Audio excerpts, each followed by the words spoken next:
श्रीमद् वेदांत देशिक गद्यम् जयत् अखिल दुर्वादि तिमिरौघ दिवाकरः श्रितताप प्रशमनस्त्रय्यन्तार्य सुधाकरः जय जय महादेशिका निगमान्त देशिका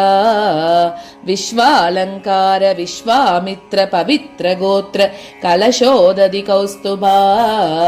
विबुध वैरिवरूदिनि वित्रासि वेंकटेश विमल घंटावतारा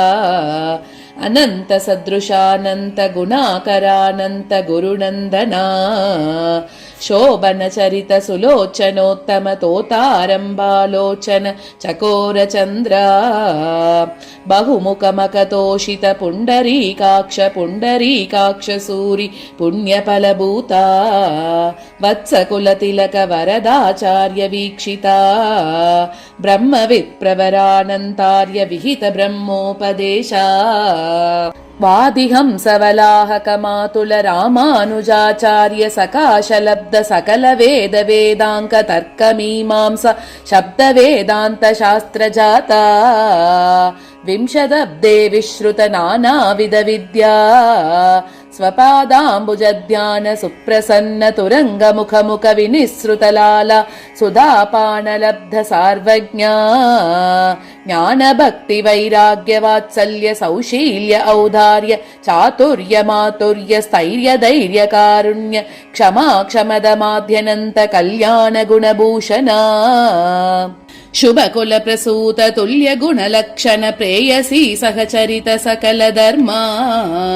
हयवदन देवनायक अच्युत गोपाल रघुवीर रण पुंगव वरद नरहरि यथोक्तकारी दीप प्रकाश देहलीश वेंकटेश रंगेश पक्षीश हेतीश यतीश रमाक्ष मां गोदा विषय स्तोत्र सुधारंजित सहृदय बुध जन हृदया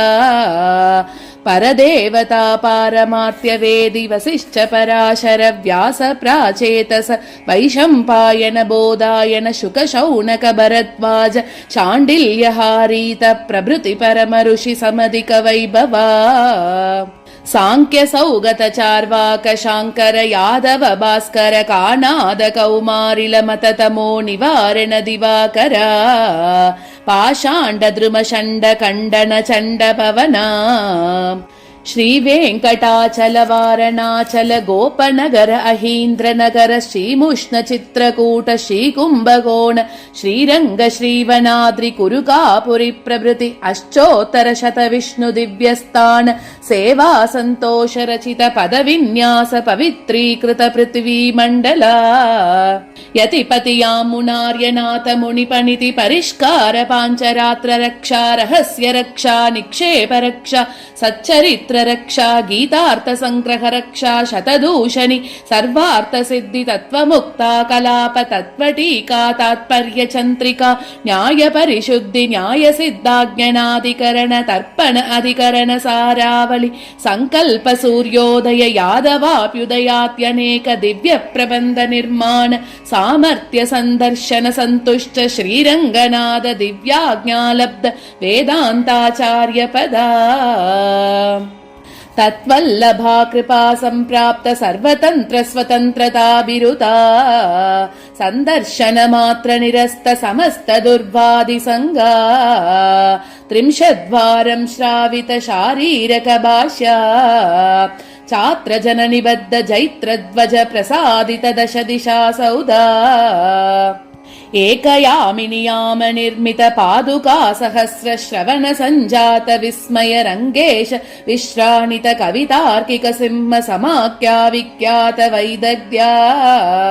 संसार दावानल संतप्त संजीवन सरसामृत परिवाह रूप सार सार रहस्य त्रय सार अभय प्रदान सार गुरु परंपरा सार सार संक्षेप सार संग्रह उपकार संग्रह विरोध परिहार प्रदान शतक परम पद सोपान तत्व पदवी रहस्य पदवी तत्व नवनीत रहस्य नवनीत तत्व मातृका रहस्य मातृका तत्व संदेश रहस्य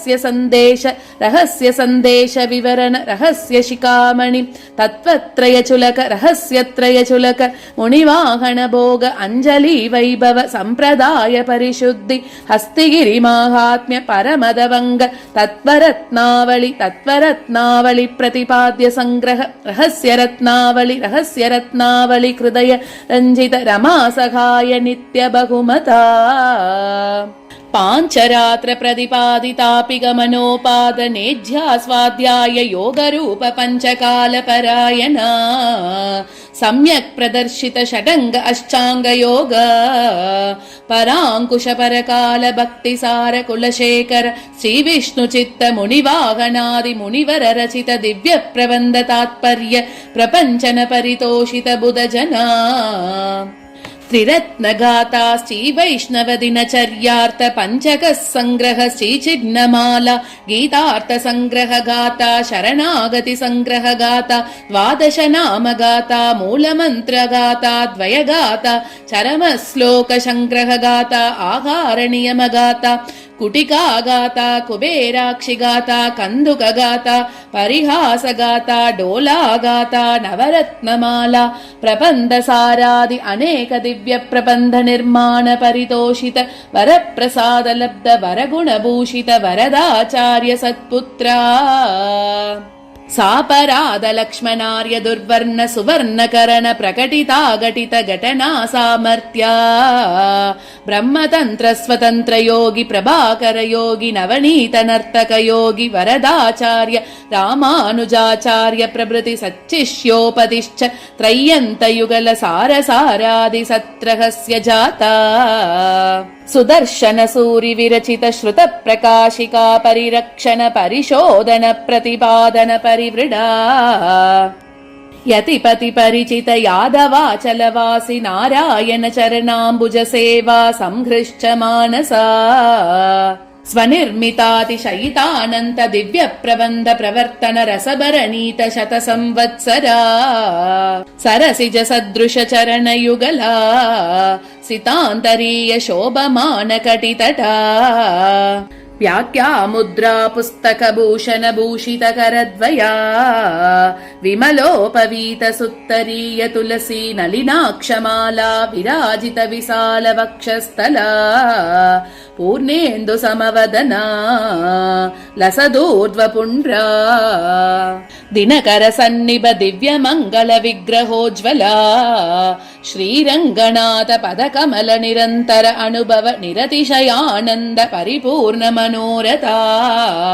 विशुद्ध विद्याभूषणा विबुध जननाथा वेंकटनाथा मम नाथा विबुध जननाथा वेंकटनाथा मम नाथा नमस्ते नमस्ते नमः नमः पद्माक्ष पौत्राय नमो अनंतार्य सूनवे नमो वरदनाथाय वेदांताचार्य सूरये निर्मितं वेंकटेशेन वेदांताचार्य वैभवं संकीर्तयेत् प्रतिदिनं वेदांताचार्य भक्तिमान् श्रीमते भगवते तूपुल निगमान्त महादेशिकाय नमः इति श्रीमद् वेदांत देशिक गद्यं समाप्तम्।